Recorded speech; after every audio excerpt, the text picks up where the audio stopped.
Retomar a gravação. Agora sim. Agora sim, agora está gravando. Show de bola. Então, pessoal, para quem tem acompanhado as nossas lives aqui pelo Instagram, conteúdo que provavelmente vocês não vão achar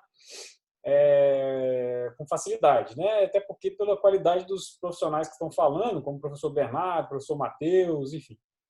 Então, vocês aproveitem a oportunidade de acompanhar uma aula dessa que, enfim, como eu falei, é rara no país inteiro. Eu vou passar a palavra para o professor Bernardo. Bernardo Tutiquian vai continuar a aula de ontem, né, que a gente começou falando sobre patologia das estruturas de concreto armado. E hoje segue a sequência partindo de corrosão de armaduras. Professor, pode mandar a bala.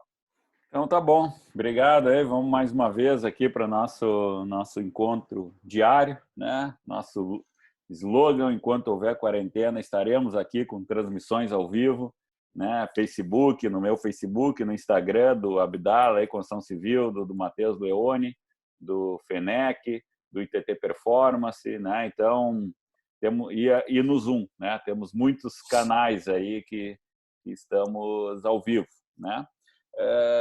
E aí, que nem o Abdala já comentou, ontem a gente estava em patologia de estrutura de concreto e paramos na corrosão. Eu acho que a corrosão merece um ponto específico, né? Por ser o grande problema, a grande manifestação patológica das estruturas de concreto, né? Quase praticamente todas as estruturas apresentam algum tipo de corrosão, né? Se não apresentam é porque ainda não deu tempo ou porque vocês que não procuraram bem, né? Porque a corrosão é algo que é generalizado aí nas estruturas, né? Bom, enfim, não vamos entrar muito em detalhes químicos e tal, mas a corrosão é um processo eletroquímico, né? Se cria ali uma pilha eletroquímica, uma transferência de elétrons, né, do ânodo para o cátodo, e vai criando aquela corrente elétrica e vai essa transferência de elétrons vai tirando elétrons de um determinado ponto, né? Então, ou seja, vai tendo uma perda de massa, e aí vai tendo uma perda de seção de armadura, uma perda de capacidade portante, e aí eu vou ter um problema patológico sério, né? Então, basicamente, é a transformação do ferro metálico em produto da corrosão. Então, a ferrugem é aquele pó avermelhado, né? Se vocês pegar uma barra de aço com corrosão, vocês vão ficar com a mão suja, com um pó avermelhado, alaranjado. Aquilo ali é o óxido de ferro ou a ferrugem, né? Popularmente conhecida como ferrugem, né? E essa oxidação, quando o aço vai oxidando, ele vai aumentando de volume. Então, vocês veem aqui, o ferro está lá dentro do aço, né? O aço é o ferro mais carbono. Então, o aço para armadura, até popularmente na obra o pessoal chama o ferro, né? Não é ferro, é aço, mas vamos chamar de ferro popularmente. O ferro está ali, com tamanho 1, né? Vamos assim chamar, de 1 centímetro cúbico. E aí, quando vai formando o óxido do ferro, isso aqui é ferrugem, aí vai se combinando com oxigênio, vai formando outros produtos, até chegar num produto que chega a ser 6, 7 vezes o volume original. Então, imagina, eu estou com aço ali dentro, confinado dentro da estrutura de concreto toda a volta, né? Eu começo a ter uma reação expansiva na minha armadura, ela começa a aumentar de volume, começa a tensionar o concreto, né? Começa a surgir aumento de volume, espaço restrito, e começa a surgir tensões de tração, né? As tensões de tração estão surgindo ali e o concreto vai segurando. Quando a tensão for maior que a resistência à tração do concreto, abre a fissura. E a gente sabe que o concreto tem baixa resistência à tração. Então, vão abrindo fissuras, né? Esse é um processo bem tranquilo aí da corrosão do aço, né? E aqui está o ferro, né? Que é o que basicamente compõe o aço. A gente encontra na natureza como minério de ferro, né? Então, a gente vai lá, extrai minério de ferro na natureza, né? O pessoal aí de cima aí do Brasil, aí do Pará, etc., conhece bem esse processo, né? Lá, a grande empresa lá que a gente tem, a Vale, né? Vai lá, extrai da natureza lá, da jazida lá o o minério de ferro e manda lá para siderúrgica, né? Ou seja, a gente começa a produzir e transforma lá em produto para a construção civil. Aqui tem um perfil H, mas poderia, na construção civil, a gente conhece mais perfil vergalhões, né? Barras de aço. Então, ou seja, tem que entender que esse perfil de aço, vergalhão que a gente usa lá, barra de ferro que a gente usa lá nas obras, é um processo que passou por uma grande transformação na indústria, né? Ou seja, eu tenho ali muita energia acumulada nesse material. Qual é a tendência dessa barra aqui de ferro? Qual é a tendência de uma barra de aço? É que nem uma rocha em cima do morro, é descer o morro. A tendência é voltar a ser minério. Ele quer voltar a ser minério. O ferro, a barra de aço lá da minha obra vai voltar a ser minério. O nosso trabalho é segurar isso o máximo de tempo possível. Isso é o que a gente chama de vida útil, de durabilidade da estrutura. Ou seja, eu tenho que manter ele como uma barra de aço, porque ele quer voltar a ser minério. Esse é o produto normal dele. Se cair aí, se o vírus aí matar todo mundo no planeta Terra, extinguir toda a raça humana, em, sei lá, 50, 70, 100 anos, acabou a construção, porque vai tudo voltar a ser minério de ferro. Todo o aço da construção civil vai voltar a ser minério de ferro. Se eu nada fizer... Professor Bernardo? Oi. Excelente sua pontuação nessa colocação aí, né? E é importante a gente destacar que isso acontece porque esse é um processo termodinamicamente favorável. Dele voltar, né, a seu estado depois da produção, a gente foi colocado lá temperatura, pressão, energia, ele querer voltar a ser minério. Sem dúvida. Ele quer voltar e ele vai voltar a ser minério de ferro. A gente não tem dúvida disso, né? Eu volto a dizer, nosso trabalho é retardar ao máximo esse momento, né? Porque essa é a tendência natural do aço, né? Voltar a ser minério de ferro, né? Então, volto a dizer, eu tenho lá os dois locais, né, que ocorre essa pilha eletroquímica, o ânodo e o cátodo, né? Gera o ânodo, os elétrons são gerados no ânodo e são consumidos no cátodo, né? Esse é o processo aqui. O elétron vai do ânodo para o cátodo. O que nos interessa isso? Não vamos entrar em química, volto a dizer. Mas, basicamente, o que me interessa? Interessa que, quando há essa transmissão, esse caminho ocorre dos elétrons, né, dos íons de ferro, o que está acontecendo aqui no ânodo? Vocês estão vendo que está havendo uma perda de seção, né? Eu tinha aqui uma barra, vamos imaginar, de 12,5 milímetros de diâmetro, agora eu já tenho uma barra de 11 milímetros de diâmetro.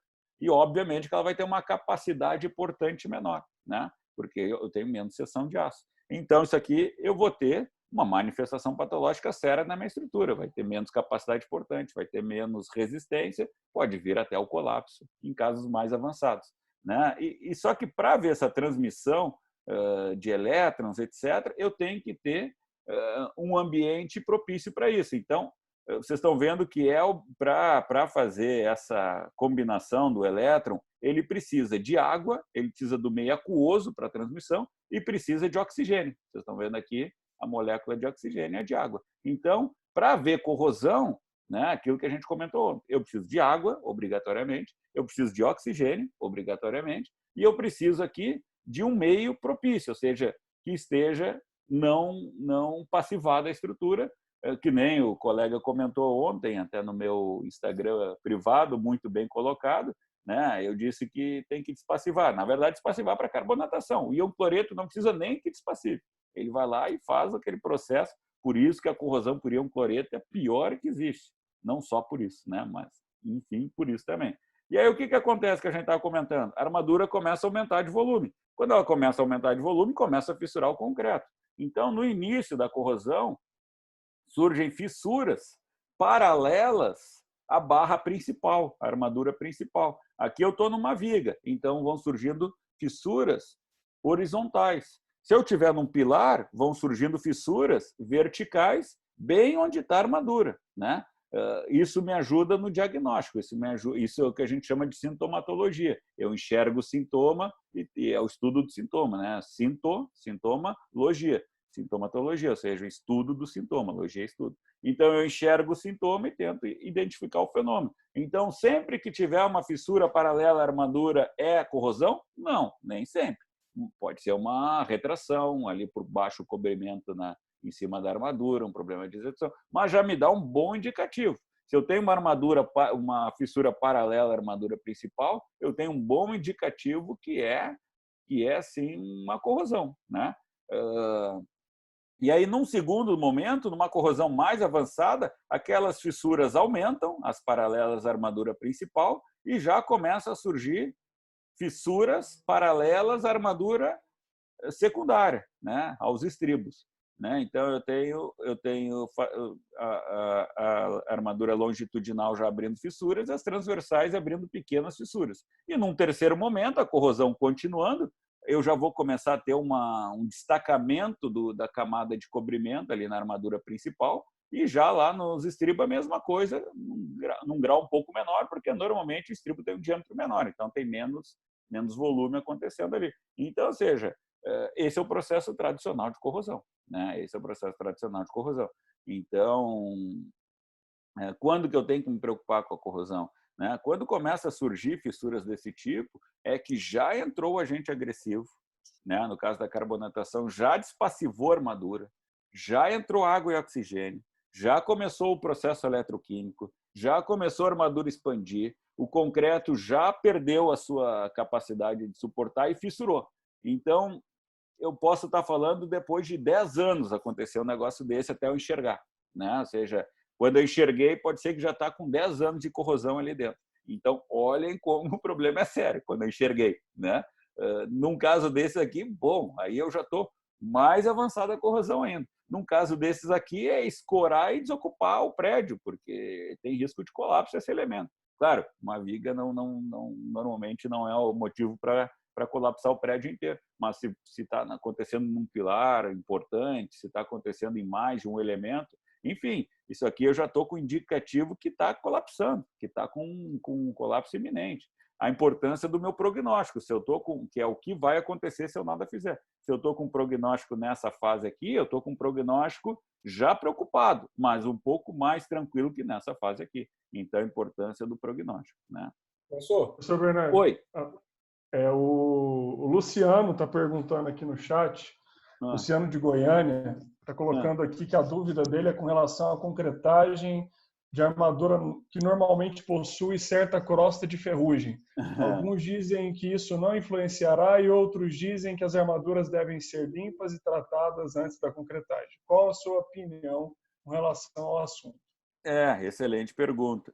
O Rafael também está reclamando que está todo mundo falando ao mesmo tempo, bagunçado, sei lá, enfim, né? Acho que, mas já parou, vamos para frente, né? Mas aqui, excelente pergunta do Luciano, né? Ou seja, deixa eu entender se é isso que ele está perguntando. Eu estou lá na obra, eu comprei o aço, né? Veio o aço de 3 lajes ou 2 lajes ou uma só, enfim, eu estou ali naquele processo. Né? O Rafael está dizendo que está tudo ok. Eu estou ali naquele processo da construção, às vezes até o pessoal estoca mal as barras, estoca no chão, em contato com o solo, ou monta as vigas, lajes, pilares e leva muito tempo para concretar, enfim. E quando vê, eu estou já com corrosão ali na barra antes de concretar, né?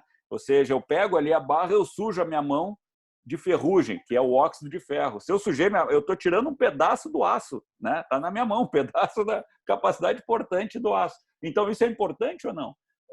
Enfim, se a gente for numa análise teórica, 100% teórica, tudo é importante. Eu deveria limpar e ainda analisar se eu tive uma perda importante de seção de aço, senão, inclusive, eu tenho que substituir essa armadura. Mas, na prática, não é importante. Assim, eu estou falando de casos que eu estou comentando. Obviamente, se eu deixei lá na obra e interrompeu a obra e daqui a 2, 3 anos eu volto, aí já é outro cenário. Mas no caso ali do dia a dia, normalmente não é importante. E já há estudos que mostram que, inclusive, esse óxido de ferro, essa ferrugem, aumenta a rugosidade da armadura, e, inclusive, aumenta a aderência do concreto no aço. E o concreto armado é fantástico, é o melhor amigo do homem. É o casamento perfeito, o concreto com aço. Não sei se dá para dizer que tem casamento perfeito, mas se tiver é esse. Ou seja, é o concreto com aço. Só que só há o casamento se houver aderência, se o concreto e o aço estiverem aderidos. Se não estiver aderido, não é concreto armado, é concreto mais aço, é outra coisa, né? Então, ou seja, essa ferrugem às vezes até ajuda na aderência e até ajuda nesse comportamento conjunto. Então, assim, uma ferrugenzinha, olha o que eu estou comentando, uma ferrugenzinha é até benéfico. Claro que um ferrugenzão já não é benéfico, né? E aí, onde que é ferrugenzinha e onde que passa a ser ferrugenzão? Sei lá, tem que olhar caso a caso, importância da experiência do profissional que está ali tomando a decisão, mas assim, não é para se preocupar tanto com uma ferrugenzinha, né? Casos que a obra ficou lá, aconteceu aqui, desculpa, já te passo a dar, aconteceu aqui no aeroporto de Porto Alegre, Salgado Filho aqui, começou uma construção, parou, né? Porque foi feita a concessão da Infraero lá para a Fraport, tá? Uma empresa internacional, e aí os caras retomaram a obra 2 anos depois e estava lá já armada a laje, vigas, só faltava concretar. A obra parou um dia antes de concretar e ficou lá 2 anos exposto, né? Então, ou seja, aí tu tem que fazer um estudo específico, aí tu tem que fazer um estudo já para avaliar quanto que se perdeu de seção, quanto que eu perdi não só de seção, a barra fica mais rígida, então tu tem que fazer ensaio de dobramento, ou seja, aí já é o buraco um pouquinho mais embaixo. Fala, Abdala.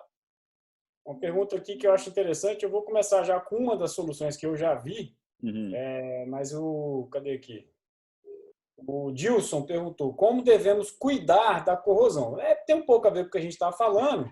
Eu já vi casos onde foi utilizado um convertedor de ferrugem. É um líquido que você passa, ele reage com a ferrugem e faz com que ela passe a ter uma camada protetora do vergalhão. Já vi fazer o uso desse produto.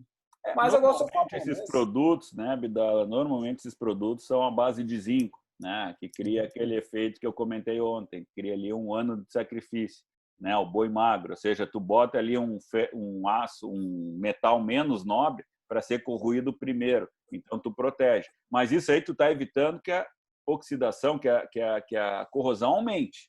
Tu não está resolvendo o problema, né? Exato. Ou seja, se tu chegou à conclusão que a corrosão que ocorreu até aqui não afetou a segurança da estrutura, tudo bem, tu pode sanar que nem tu está comentando. Se tu chegou à conclusão que houve uma perda significativa de seção, bom, aí nós temos que partir para um reforço. Exato. Aí, ó, tá respondida a pergunta do Dilson. Professor? Oi. Eu gostaria de comentar aqui que nós estamos sendo assistidos diretamente da Nova Zelândia, pelo Carlos Eduardo, que está aqui participando conosco. Hello. Claro que ele só vai receber o cumprimento daqui a umas 12 horas, né? Porque tem o fuso horário, né? Mas, enfim. Né? Uns 30 segundos de delay aqui pela live. Tá bom. Legal, legal. Então, vocês estão vendo que o tema corrosão chama atenção, né? Eu não sei nem se não vamos explodir o tempo de novo hoje, porque vão surgindo perguntas aí e tal. E aqui é o grande ponto da corrosão, né? Se vocês observarem ali, desculpa que alguns gráficos aqui estão em inglês, mas acho que vocês conseguem todo mundo entender. Esse é o famoso modelo de Tucci, né? Um grande pesquisador na área de corrosão, não é meu apelido, Tucci, né? É o nome do pesquisador, né? E que tem ali, ele chama que a corrosão tem 2 grandes fases, né? A de iniciação, que é o quê? Quando o CO2, quando o íon cloreto está entrando na estrutura, tá? Porque ele começa a entrar na superfície, por exemplo, de uma viga. E a armadura está lá a 2, 3 centímetros da superfície, depende do caso. Então, ou seja, enquanto o CO2 ou o íon cloreto não chegar na armadura, que é o que a gente chama de frente de carbonatação ou frente de íons cloretos, não vai haver corrosão. Então, enquanto não chegar, eu tô nesse período aqui de iniciação. Ou seja, os agentes agressivos estão penetrando, mas até agora não tem problema nenhum, né? E quando eles chegarem, aqui sim, na armadura, aí começa a propagação. Então, ou seja, essa é a vida útil do elemento. É o tempo de iniciação mais propagação. E sendo que a metade da vida útil, vocês estão vendo que nem começou a corrosão ainda. Ou seja, eu já tenho perda de vida útil antes de iniciar a corrosão. Então, imagina quando eu estou enxergando já o produto de corrosão, que é a ferrugem. Quando já está escorrendo ali na minha estrutura a ferrugem. Quem é que já não viu a ferrugem escorrendo ali, saindo de um pilar, de uma viga? Aquilo ali, eu já estou por aqui. Ó. Eu já estou lá no final da segunda etapa. Então, para vocês verem como nós estamos num processo sério, né? Então, o que eu tenho que fazer? Eu tenho que ir batendo, quebrando a iniciação. Qual é a minha profilaxia? Ou seja, quais são as minhas medidas preventivas? Eu aumentar o cobrimento de concreto. Eu ter um concreto com baixa relação água-cimento. Lembram da relação água-cimento de ontem? Se tiver baixa relação água-cimento, pode desligar agora a live, pode ir para cá, já está em casa, pode fazer outra coisa, porque não vai ter corrosão. Não vai ter corrosão, porque não vai ter entrada de agentes agressivos, né? Então, ou seja, eu tenho que proteger. E aí foi. Quando chegou e já iniciou a pergunta do colega, acho que já está mais ou menos por aqui. Ou seja, eu já vi um problema, a corrosão já iniciou, está aqui. Ou seja, os agentes agressivos já entraram e já propagaram uma boa parte. O que eu faço? É um problema. Tu deveria ter feito aqui, ó, né? Não fiz. Agora eu estou aqui. O que eu faço? É o que a gente estava comentando. Daqui a pouco eu vou ter que abrir a estrutura, botar ali uma pintura à base de zinco. Daqui a pouco eu vou melhorar a proteção aqui, pelo menos evitar que tenha água e oxigênio para não ter a corrosão, né? Eu vou ter que tomar outras medidas mais sérias. E a passivação é aquela camada que se forma sobre o aço que protege o aço da corrosão. Então, mesmo que entrou os agentes agressivos, mesmo que entrou água e oxigênio, se eu tiver ainda o filme de passivação, eu não vou ter uma corrosão por carbonatação, né? Então, e a resistência à corrosão depende da qualidade e integridade desse filme de passivação. E como é que eu quebro esse filme? Por carbonatação ou por íons cloretos, né? A carbonatação vai diminuindo o pH e o íon cloreto tem um processo que ainda nem é muito bem resolvido na literatura internacional. Mas, simplificando, ele também quebra essa camada protetora. Desculpa, outra tabela aqui em inglês, mas também é bem interessante. Olha aqui como que entra, porque o íon de cloreto e o íon de CO2, eles precisam de um meio aquoso para entrar e penetrar na estrutura de concreto. E como que eles entram? Né? Através dessa difusão, né? E se eu tiver um ambiente muito seco, né? Aqui é o ambiente. Vocês estão vendo o meu mouse, né? Uhum. Certo. Então, se vocês tiverem um ambiente muito seco, abaixo de 45% de umidade relativa, eu vou ter um processo muito lento ou inexistente de carbonatação. Olha a sorte aí de Brasília, Goiânia, né? Vamos assim dizer, o centro-oeste brasileiro ali, né? Não vai ter corrosão, não vai ter nem entrada por carbonatação, não vai ter corrosão, né? Não vai ter ataque frost de congelamento, né? Mesmo que baixa a temperatura aí na região, e nem ataque químico, ou seja, com a estrutura seca em ambientes secos não tem difusão, né? Então, professor Bernardo, oi. O ponto importante dos cloretos também, né, de colocar, é que a presença dos íons cloreto diminui drasticamente a resistividade dentro da estrutura. Né?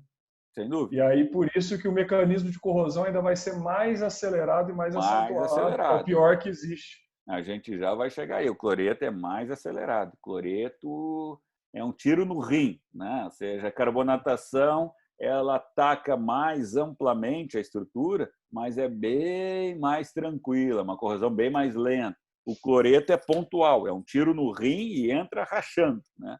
Então, por isso que nas regiões onde há íons cloreto, nas regiões orla, né, praia, etc., a corrosão é um bem pior para nós, né?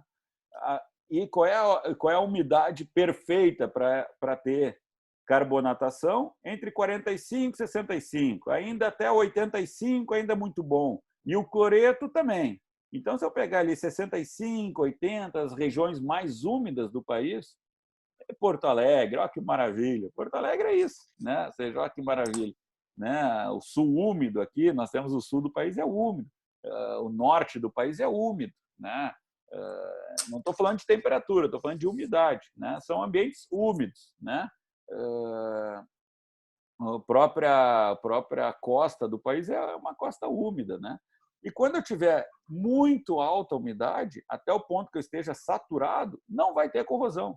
Não vai ter corrosão. É o caso, por exemplo, de estruturas enterradas, submersas, né? Submersa não vai ter problema nenhum. Se eu garantir que por que uma fundação de um pilar, de uma ponte, não vai corroer nunca? Porque ela está submersa. Uma ponte mesmo num ambiente salgado. Porque está submersa. Submersa não vai. O problema... Travando. Tá Oi? travando. Acho que é a internet dele lá. Tô Que a hora que travando? vocês estão falando não está travando aqui, não. Estou travando? Ele Voltou? deu uma travada agora violenta. Voltou?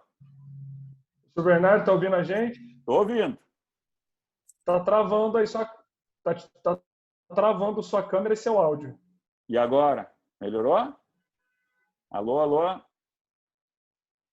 Alô, alô? Alô, alô? O engenheiro... A gente Agora está voltou. tá travando a imagem. Mas estão me ouvindo ou A não? live está normal, no Instagram está normal. Estão me ouvindo? Estamos ouvindo falhado aqui, cortando. Alô, alô? Alô, alô? Matheus, não tem alguma pergunta no chat aí para a gente responder de repente? Enquanto... Vamos, eu vou até complementar aí Alô, alô? e correlacionar com essa tabelinha que ele apresentou agora. E boa parte mesmo das capitais brasileiras ficam naquele médio e alto, que é onde vai ser pior em termos de ataque de cloretos, carbonatação e por aí vai. Ou seja, você tem uma umidade favorável para isso acontecer. Então, nós aqui em Brasília, realmente, nesse ponto da umidade, nesse aspecto, a gente é privilegiado, mas não é nada fácil viver numa cidade que chega no inverno a 10% de umidade, que é o normal, não é que é o mínimo que aconteceu, o mínimo histórico, não. É uma umidade normal de acontecer todos os anos aqui para a gente. Alô, alô? Melhorou? Melhorou. Agora sim. Tá. Então, voltamos? Vamos lá. Voltamos. Onde é que travou aí? Professor, vou aproveitar aqui para ler duas perguntas. Na verdade, são três, porque as três estão no mesmo caminho. Tá? O Robson perguntou aqui que, como o professor falou, tudo deve ser avaliado. Já vi estudos de que o óxido de ferro é benéfico e ajuda a formação de camada passivadora. Podemos considerar lógico que, levando as medidas, proporção, avaliação do inspetor. Na verdade, foi um acréscimo que ele fez aqui. Só que aí o Marcelo perguntou depois, uma ponte com trilhos TR-68 utilizado sobre um rio formado por água de chuva e o solo inicialmente é lama, podem corroer mais rápido? Aí depende, né? Primeiro, não sei se essa água é salgada ou não, né? Não, é água de chuva, não, então é uma água doce, né? Água doce que não tenha cloreto, bom, eu já vou ter um ambiente agressivo muito menor, né? Independente se tiver cloreto ou não, se tiver submerso, né? Então tá melhor ou tá travando aí? Tá melhor, Não, agora tá tá melhor. perfeito. Tá bom, perfeito. tá bom. Se tiver submerso, não vai ter corrosão, não vai ter nenhum problema de corrosão. Se não tiver submerso e não tiver cloreto, que acho que é o caso aqui do Marcelo, não tem cloreto, eu vou ter uma corrosão bem menor. Agora, se tiver cloreto e não tiver submerso, tiver o que a gente chama respingos de maré, ou seja, às vezes está submerso, às vezes não está submerso, às vezes está submerso, às vezes não. Isso é o pior que existe no mundo. E isso é uma corrosão aceleradíssima. É o que a gente chama de classe 4 na norma, né? Ou seja, é a corrosão mais rápida que existe, né? Então, esse é o problema, né? Esse é o problema, né? Então, eu estava falando de fundações de pontes, né? Então, não sei se até o Adriano aqui, o Adriano lá de Criciúma, lá morou no Brasil, pegou várias vezes a umidade de 11%. Perfeito. Aí eu estou tranquilo, né? A umidade de 11% é maravilhoso, né? 11% é maravilhoso, né? Maravilhoso para corrosão, né? A gente está morrendo aqui, mas o concreto está tudo ótimo. Bom, quando tiver uma live de medicina, se preocupe com isso. Hoje não, hoje é maravilhoso. 11% é maravilhoso. E o José perguntou aqui também, professor, se existe um produto que converte óxido de ferro em ferro. Existe. É complexo, né? Eu teria que levar um tempo grande, mas assim, não vale a pena, né? O que a gente faz? A gente tira o óxido de ferro, tira a ferrugem, tira aquele produto solto, tem que passar uma escova e tal, com cerdas de aço e tal, celdas de aço, tira aquele material solto, né? E vai ficar o aço ali, o ferro normal, né? Aí, volto a dizer, se ele está íntegro, se ele está numa boa seção, etc., a gente sabe que tem, às vezes, algumas folgas nos dimensionamentos e tal, tudo bem. A gente tem uma regra, meio regra de bar, eu nem gosto de falar, porque é uma regra de bar, que é os 10%. Se perdeu até 10% de diâmetro, vamos embora, né? Reconcreta ali, refaz a seção, protege bem, vida que segue. Agora, se perdeu mais do que isso, e protege, né? Pode fazer uma pintura com camada de zinco, né? O produto comercial mais conhecido é o Zarcão, né? O pessoal chama Zarcão. É uma tinta à base de zinco, né? E aí reconcreta e vamos embora. Se perdeu uma seção de aço importante, aí eu tenho que partir para um reparo estrutural, né? Não tem jeito. Certo? Seguimos? Vamos lá. E aí vem inspeção. Quando eu vou inspecionar uma estrutura, né? Ou seja, o que me interessa saber, né? Então, é um problema localizado ou generalizado? Por que eu pergunto isso? Problema de corrosão. Estamos falando de corrosão, né? Por que eu pergunto isso? Se for localizado, é um indicativo muito forte que é um ataque por íon cloreto, né? Se for generalizado, aqui no sul a gente chama espraiado, né? Aí, muito indicativo que é por carbonatação. Carbonatação, como eu disse, é um ataque mais generalizado, que parece ser pior, mas não é, porque é mais lento, a degradação é mais devagar e tal. Já o cloreto é aquele tiro no rim, né? Então é mais localizado e tal. Bom, o que está causando problema? A frente de carbonatação e o cloreto já alcançou a armadura, né? Esse é o meu grande saber. Eu não posso deixar aquela fase de iniciação chegar na armadura, né? Então, tem que fazer mapeamento, estudo da formação de fissuras. Se já tem fissura e corrosão, é porque os agentes agressivos já chegaram na armadura. Isso eu não tenho dúvida, né? Infiltração de água e a determinação da profundidade de carbonatação ou presença de íon cloreto. Então, aqui é um caso que não se faz isso nunca, né? Que foi extraída corpo de prova com armadura só para uma situação didática, né? Isso aí, a última coisa que tu não pode fazer uma extração, a 7680, NBR 7680 de extração, determina que tu não pode fazer uma extração, e o bom senso também, né? Tu não pode fazer uma extração tirando a armadura, óbvio, né? Então, aqui, olha aqui nesse nosso exemplo, eu tenho aqui 17 milímetros de cobrimento, estão vendo? 17 milímetros de cobrimento. Sendo que aqui foi feita a aspersão do spray, né, do fenolftaleína, que é um indicador colorimétrico, né? Ou seja, e ele reage com um pH mais baixo, formando uma... Na verdade, ele mantém a coloração original do concreto. E com pH mais alto, ele mantém uma coloração rosada. Não sei que cor é isso aí, Iago? Rosa? Magenta, né? Magenta. Eu nem sabia que existia essa cor. Então, eu tenho aproximadamente 8 milímetros de baixo pH, ou seja, eu tenho 8 milímetros aproximadamente de carbonatação. Então, essa é a minha frente de carbonatação. Já atingiu a metade do meu cobrimento, o CO2 está entrando, né? Se eu esperar mais um pouco, ele vai chegar na armadura. Não é uma regra de 3. Durou 5 anos, vai levar mais 5 anos. Não, porque essa carbonatação, a gente já explica isso. Aqui vocês estão vendo esse outro segundo concreto, aqui eu tenho um cobrimento bem melhor, de cerca de 25 milímetros, e quase nada carbonatou. Então, esse segundo concreto aqui está uma maravilha. Esse segundo aqui eu estou com muita folga, né? Aí, como é que eu faço esse ensaio, Matheus? Tu tem uma dica aí para dar? Como é que faz o ensaio? Vamos fazer agora aqui, então, pronto.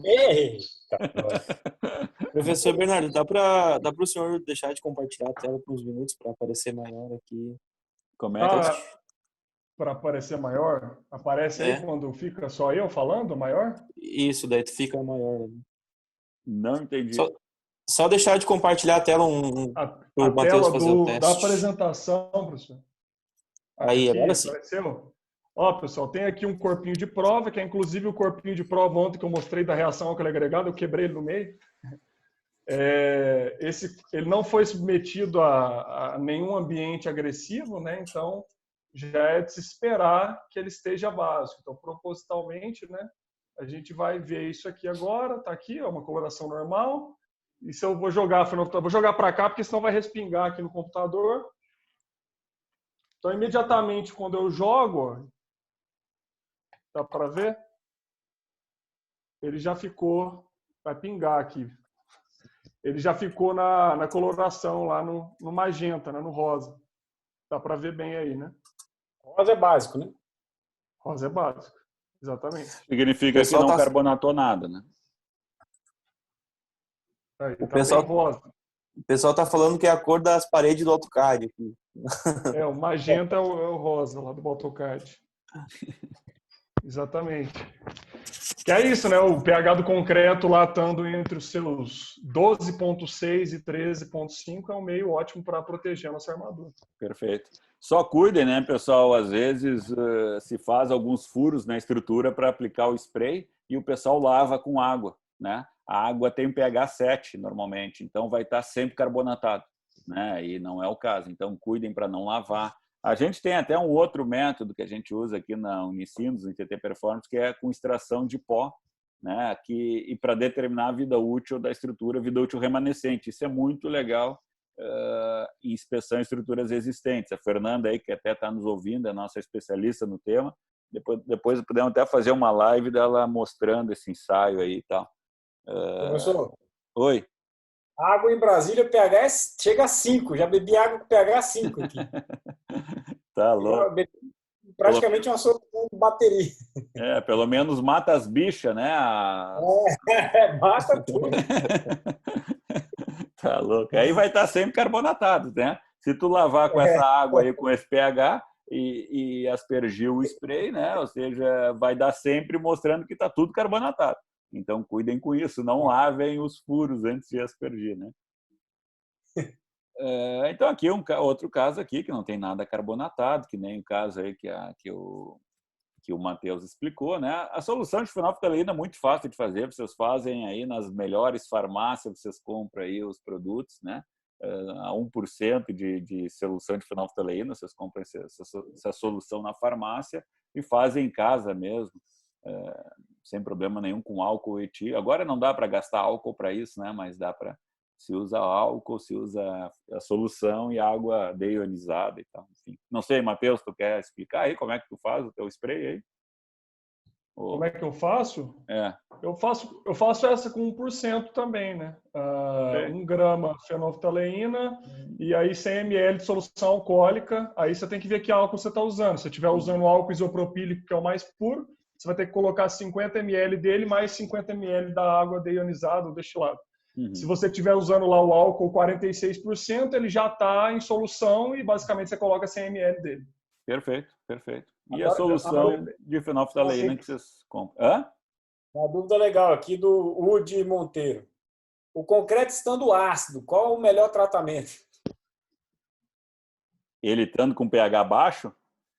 Na verdade, o pH baixo que a gente chama do concreto é 9, 9,5. Chega a ficar ácido. Ele não está ácido, né? Ele continua básico, só que ele é menos básico. E, claro, lembrando que o pH é uma escala logarítmica, né? Então, o pH normal, inicial do concreto é 13, vamos dizer. Para ir para 10 não é menos 30%, né? É uma escala logarítmica, né? Então, a diferença é grande, né? Mas, enfim, ele estando com pH baixo significa o quê? Significa que a armadura já não tem mais proteção contra a corrosão. Então, volto a dizer, tu tem que evitar que entre água e oxigênio, porque uma da tua proteção tu já não tem mais, a proteção química já era. Agora, o que te sobrou é proteção física, né? Então, tu tem que ter uma boa barreira física. O que é uma boa barreira física? Relação água-cimento baixa do concreto. Se tiver uma relação 0,45, desliga a live, né? Então, ou uma pintura. O cobrimento, né? O cobrimento, uma camada mais espessa, né? Uma pintura acrílica. Oi.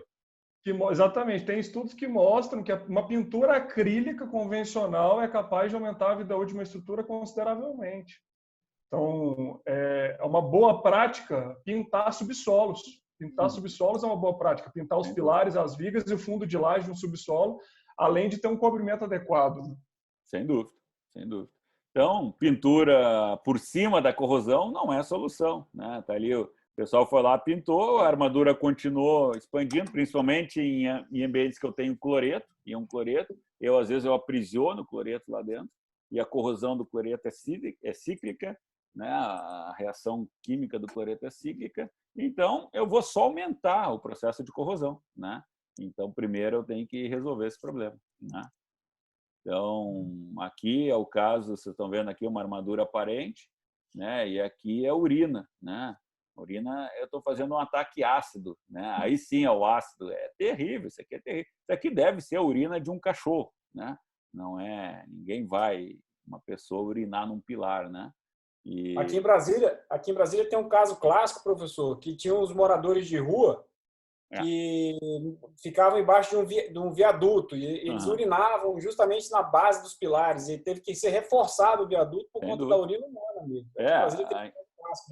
É um problema social, né? Não vamos aqui fazer um juízo de valor, né, dessas pessoas que estão morando lá, mas a pessoa que está morando lá está urinando, né? Ou seja, fazendo um ataque ácido na estrutura.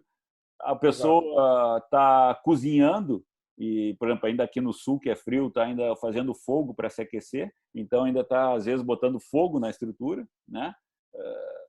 Está acabando com a vida útil da estrutura, né? Essa pessoa aí já tem que estar procurando, olhando outro viaduto, porque aquele ali não vai durar muito tempo, né? E porque com ataque ácido, com ataque em altas temperaturas, né? Ou seja, esse é um problema, mas infelizmente o que vão fazer, né? O certo seria tirar essas pessoas, mas daí não vamos entrar aqui na discussão social o que fazer com essas pessoas e tal. Aqui em Brasília eles reforçaram, né, os pilares e foi a solução e eles, com o tempo os moradores acabaram saindo desse ponto na rua. Eu acho que na época da reforma teve que isolar. Sim. E aí quando isolou eles saíram assim, não teve maiores problemas quanto a isso. Sim, sim. Perfeito. Né? E ali, por exemplo, aqui é um caso, isso aqui é o fundo de uma viga, uma armadura aqui corroendo, né?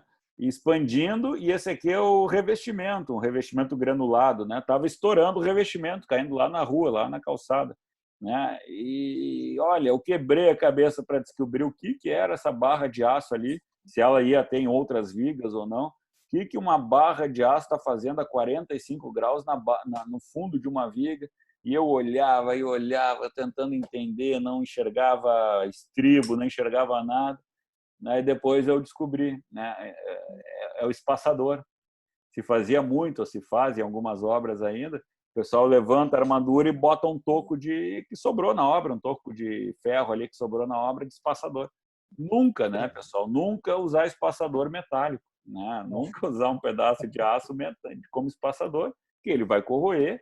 E a armadura está bem, a estrutura está íntegra, está saudável, tá? Só que está estourando revestimento, está estourando, causando perigo para as pessoas que estão lá embaixo.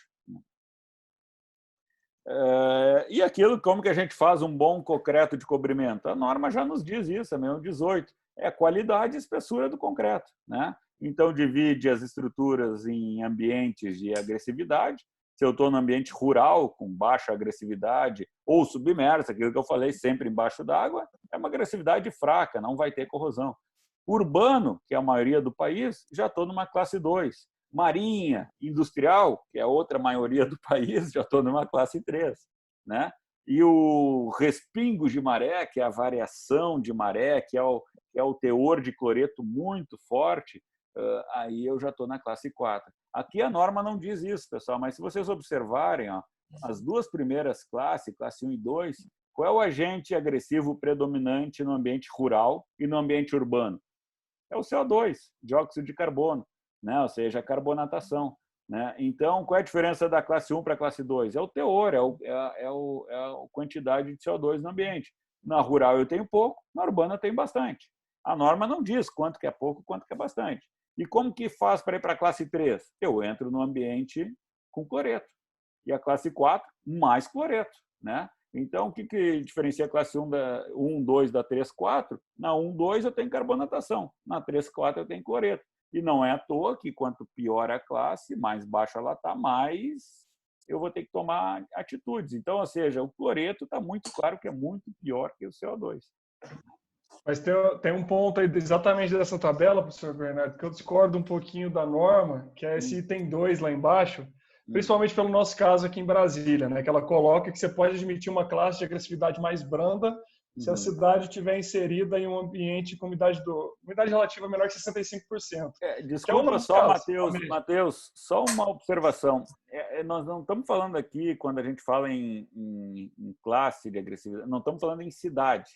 Nós estamos falando em microclima, em região, ou seja, na minha quadra, no meu ambiente. Pode ser que na minha quadra, que eu esteja pego o Rio de Janeiro, a primeira quadra lá do Rio, lá Nossa Senhora de Copacabana, vai estar numa classe 1, né?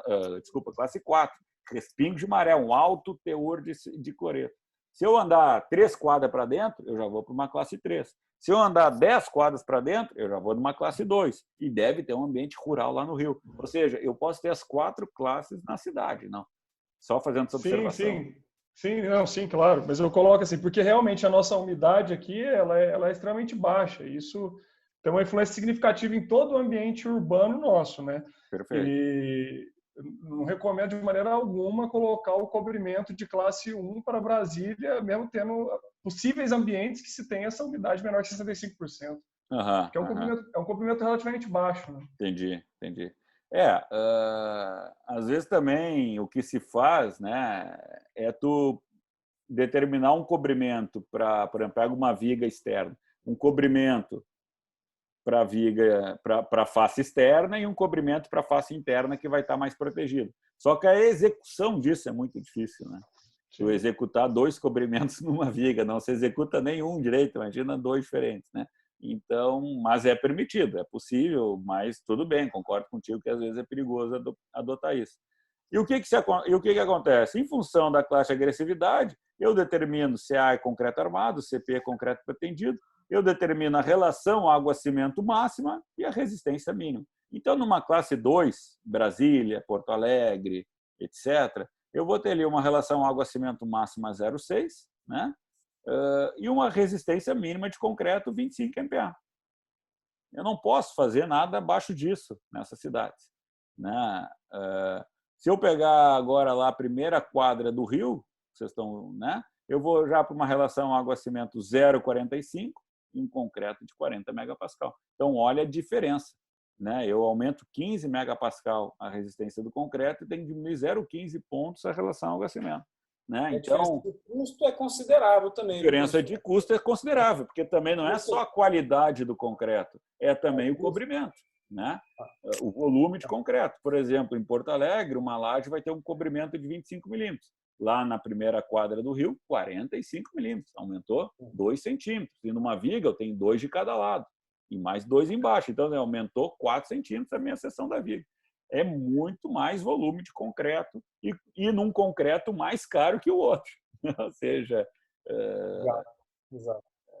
Aumenta o custo. Mas para quê? Para eu ter uma vida útil equivalente das estruturas com diferentes agressividades. Né?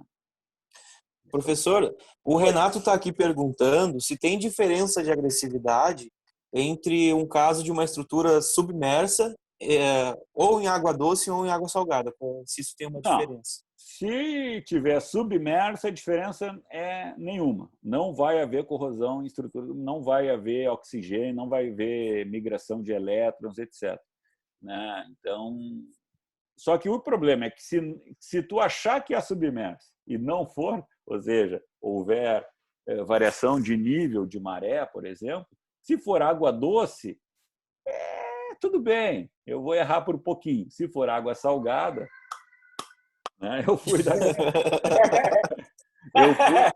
eu fui da submersa, classe 1, para classe 4, se for água salgada. Então, às vezes é melhor a gente se precaver do que passar trabalho depois. Eu deveria ter posto um concreto de 40 megapascal, botei um de 20. Eu deveria ter posto um cobrimento de 45 milímetros, ou no pilar 50 milímetros, eu botei 25. Numa viga pilar, era para ser 50, botei 25. Então, se tu me garantir, Renato, que é submerso, toca a vida. Agora, se tu achar que é e não for... Complicado, né? E outro ponto importante é isso aqui, ó, que está circulado ali, que é a tolerância de cobrimento, né? O ΔC igual a 10 milímetros. Na verdade, a norma não quer 25 milímetros na laje, vamos supor, na classe 2. Se eu pedir 25 milímetros, vocês não vão me entregar 25 milímetros, porque tem variação de execução. Tem, né? Eu preciso de uma tolerância de execução. Né? A armadura, às vezes, pode estar um pouquinho torta, o espaçador pode não estar bem colocado, eu posso chutar o espaçador durante a concretagem. Né? Então, a norma entende que se eu quero... eu preciso de 10 milímetros de tolerância de execução. Então, na verdade, a norma quer 15 milímetros e pede 25 para tu me entregar 15. Não sei se vocês me entendem isso. Eu tenho que ter esses cobrimentos aqui dessa tabela menos 10 milímetros para garantir uma vida útil de 50 anos. Isso é o que a norma me determina. Claro que tudo que eu estou falando não está explicado na norma, mas a gente está por trás dessa tabela.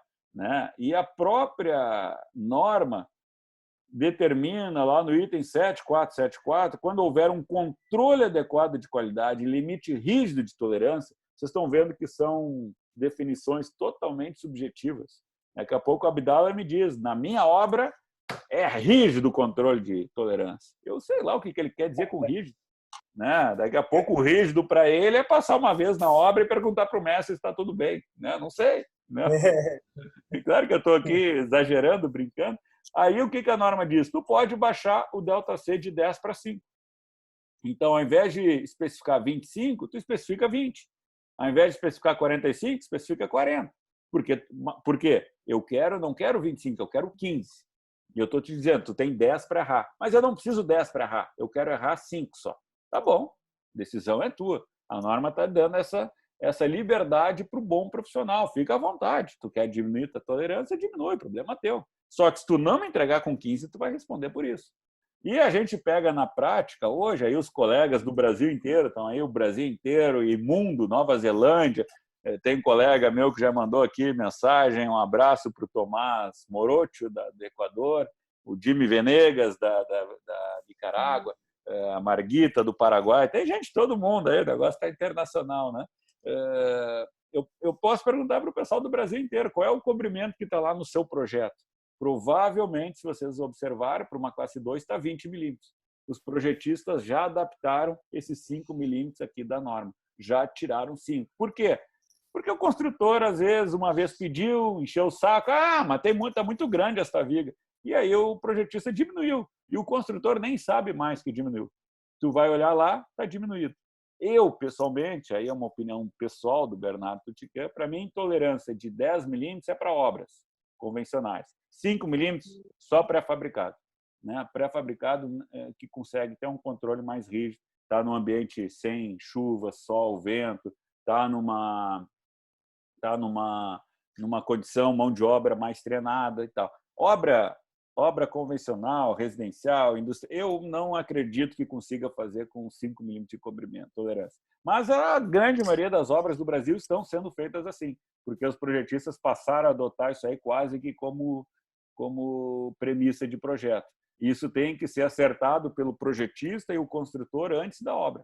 Né? Já aconteceu, não vamos ter tempo aqui de explicar alguns casos aqui, de construtores sendo acionados pelo condomínio que não estava atendendo o cobrimento, e quando vê, estava lá no projeto que tinha 5 milímetros de tolerância, o construtor nem sabia. O projetista bota, o construtor não sabe, o projetista também não pergunta se é para botar ou não, vamos indo. Né? Mas às vezes dá problema, cada vez mais a gente está indo para problemas. Né? Professor, quem está te mandando um abraço também é a professora Fernanda, do IDT, e ela está dizendo que falta 3 minutos para 7 já. Eixa, e que o assunto foi bom.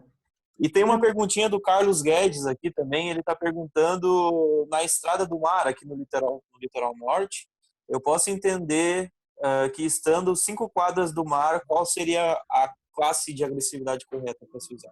Estrada do Mar aqui no litoral norte do Rio Grande do Sul, né? Explica aí para o pessoal, né? Isso, Rio Grande do Sul. Tu fala litoral norte, vão achar que ele é de Marajó, né? Não dá, não, a gente não tem como afirmar isso. Não lembro o nome do rapaz. Não tem Carlos. Marcos, né? Não tem como eu saber. Carlos, tá? Não tem como eu saber se ele é classe 3 ou 4, né? Nem se é classe 2, talvez seja 2. Basicamente, a gente tem que saber qual é o agente agressivo predominante, se é cloreto ou CO2. Se for cloreto, é 3 ou 4. Se for CO2, é 1 ou 2. Se for cloreto, pelo que eu estou entendendo, estão achando ali que é cloreto, tem que ver se ali já tem um grande teor de cloreto ou não. E a norma não diz o que é grande ou não. Ou seja, é uma decisão do profissional. A 4, 5 quadras do mar, eu acho que vai cair numa classe 3 já. Né? Só para dar um exemplo, assim, pega Camboriú, que tem aqueles paredão de prédio, pega lá, cidade Santos, tem um paredão de prédio. A segunda, terceira quadra está protegida pelos prédios. O íon cloreto é um íonzinho que sai lá do mar e, através do vento, então depende do vento da região, depende... Agora, Santa Catarina, lá, Garopaba, vamos dizer, Garopaba quase não tem construção. O íon cloreto vai até quase até o Paraguai, se deixar, né? Ou seja, fala, Budala. O Instagram está me cobrando aqui, já está me mandando mensagem para encerrar. Vamos fazer igual a gente fez todos os dias, né? Vou encerrar no Instagram aqui ao vivo. Podemos encerrar? O pessoal vai acompanhar. Vou encerrar e aí o pessoal acompanhando o Zoom. E quem quiser a aula inteira, inclusive com o que eu vou falar, o que a gente vai comentar aqui depois desse meu encerramento no Instagram, vocês podem me mandar uma mensagem, eu mando o link para vocês no Dropbox que o professor Bernardo sempre manda depois da aula, tá bom? Valeu, pessoal do Instagram, qualquer coisa, só mandar uma mensagem. Deixa eu encerrar aqui. Encerrar agora. É isso aí. Não, mais ou menos nós estamos terminando já. Eu ia só falar que não adianta ter todos os cuidados em projeto de cobrimento, qualidade do concreto, se a execução for assim, né? Nossa! Assim, coisas assim. Né? Então, resumindo, essa é a durabilidade. Baixou relação com o cimento, vocês não vão ter problema nenhum de durabilidade. Né? Então, agora ficamos aí respondendo as perguntas, aí terminamos a nossa parte. Desculpa, todos os dias nós estouramos o tempo aí, mas o que eu vou fazer? Seu Bernardo, eu vou linkar aqui o que várias pessoas falaram, porque surgiu várias pontuações sobre o Zarcão. Tá? Perguntaram se prejudica a aderência, outros perguntaram se pode usar e tudo mais. O que eu vejo, né, em relação a isso? A questão é que o Zarcão não foi feito para essa finalidade, né? Ele não é feito para receber o concreto e dar aderência a ele. Hoje a gente tem produtos de base cimentícia também que funcionam como protetor de armaduras, que são os que vão funcionar melhor, né? Até já ouvi várias vezes até o professor Paulo Helene falar também dos produtos de base epóxi, porque o grande ponto dos produtos de base epóxi, o professor Paulo Helene fala bastante isso também, é que eles requerem para aplicação uma condição que a armadura tivesse totalmente perfeita, limpa, né? E a gente não consegue 100% disso, por isso seria mais recomendado aplicar os produtos de base cimentícia. O que eu já vi também, aconteceu já comigo, de eu chegar e ver a pessoa aplicando, existem convertedores de ferrugem no mercado que são feitos para portão, para receber tinta a óleo depois, enfim, uma tinta de portão. E aí eu já cheguei numa obra uma vez que eu fiz o procedimento de recuperação, indicando toda a sequência, e a hora que eu cheguei lá, eu perguntei para o cara, você aplicou aqui o protetor de armadura? Ele, apliquei, mas tá da mesma cor ali, o que você aplicou? A hora que eu cheguei lá, ele falou, pega o produto que você está usando. Ele chegou lá com um convertedor de ferrugem de portão, que não é o mais recomendado para esse tipo de situação, então teve que limpar tudo e reaplicar um convertedor adequado, né? Então, tem N no mercado, geralmente, como você falou mesmo, a base de zinco são os mais utilizados e por aí vai. Perfeito, perfeito. Só complementando aqui, Matheus, eu deixei aí uma enquete, né? Não sei se todo mundo viu, para a gente definir o tema das lives da semana que vem. Né? Tem tecnologia do concreto, né?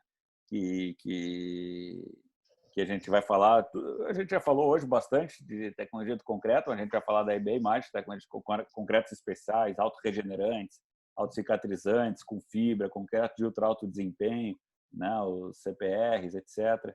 Né, aproveitando aí o conhecimento da Fernanda Pacheco, professora lá da Unicinos, professor Roberto Crich, etc. Né? Nós temos o segundo tema, que seria desempenho, né, com desempenho térmico, desempenho acústico, segurança contra incêndio, durabilidade, estanqueidade, etc. Né? E hoje a gente pegar os temas de patologia e aprofundar um pouco mais. Então, respondam lá a enquete. Eu também vou deixar a enquete aí agora, puxando um pouquinho lá para o meu Instagram, né? Está aí o Bernardo Tutiquel, @BernardoTutiquel. Vou deixar a enquete lá no meu Instagram também. E aí a gente vai computar os votos daqui, mais lá do meu Instagram. e para definir o tema da semana que vem, até a apresentação do Abdala no sábado, a gente anuncia, né, o que vai ser. O Adriano botou aqui, né, o íon cloreto com em grande quantidade, a famosa maresia. Perfeito, famosa maresia. Né? Até tem a música lá do Gabriel Pensador, né? Não sei se você sente a maresia, isso é falando dos íons cloretos, né? Ou seja, ele está falando para cuidar esse teor abusivo de íons cloretos na estrutura. Não é isso, Abdala? Queria falar, já pega aí e fala. Se o senhor quiser, eu posso jogar a enquete, repetir as mesmas perguntas da enquete que o senhor fez aqui no Zoom. Eu posso fazer no Instagram e contribuir com os resultados também. O pessoal pode votar pelo Instagram. Então, tá bom, tá bom. Não, pode ser. Eu queria puxar para o meu, né? Eu preciso de mais seguidor, mas pode ser no teu também. O teu tá sobrando seguidor. Não, eu posso direcionar. Eu posso, inclusive, direcionar para o Instagram do senhor. Tô brincando. Não tem problema. A gente ajusta isso, tranquilo. Eu queria nesse momento aproveitar que a gente está quase no final, só vai responder mais algumas perguntas, de agradecer por toda essa semana, por todas essas lives. Já tem pessoas me agradecendo até no meu WhatsApp aqui, porque todo mundo fala, né? Eu não sou numerólogo, essas coisas, mas eu gosto de números, né? E uma vez em 2010, né, há 10 anos atrás, me falaram que quando o ano termina em 0 é um ano de renovação. E eu estava crente que muitas coisas iam renovar esse ano para mim, mas pelo que eu entendi, as coisas só estão ferrando mesmo, assim, não tem uma grande renovação. Que 0 era ano de negação, Iago. Não, renovação. Para mim tá sendo um ano de negação mesmo, né? Não tá dando certo muitas coisas. Não vai ser, não. Vai ser um ano de renovação. Esse vai ser um excelente ano. Vamos recuperar. Eu gostaria de agradecer a todos vocês por isso, que nem o Abdala falou ontem, uma terapia diária tá aqui participando e compartilhando conteúdos com vocês. Tamo junto, meu amigo. Já que nós estamos nessa onda aí de agradecimentos, etc., eu que quero agradecer, porque eu nem conhecia esse mundo de Instagram, de live, de Zoom, eu nem sabia o que era esse troço até sábado da semana passada. Aí conversando com o Abdala, com o Iago, depois entrou o Matheus, que a gente foi indo, foi descobrindo. Então, ou seja, não foi nada muito planejado, né? Mas estamos aí. Gostei desse negócio e, olha, vai ser difícil me parar com essas lives aí, porque eu vou continuar. E olha, foi um sucesso, porque está tendo uma resposta fenomenal. Todo dia a gente recebe uma panelada de mensagem, gente pedindo mais, gente dando ideia, enfim. Então, foi um sucesso, está sendo um sucesso. Então, maravilha. Vamos continuar. Amanhã a gente tem ainda do Matheus, sábado a do Abdala, né? A minha hoje é a minha última, né, dessa semana. E aí a semana que vem a gente retoma, não sei com qual programação, a gente vai fazer aí a nossa enquete e vamos pensando. Na semana que vem você vai querer fazer todos os dias também ou vamos espaçar um pouco mais? Olha, tio, acho que vamos fazer todos os dias. Enquanto houver quarentena, vai ter live, né? Não sei.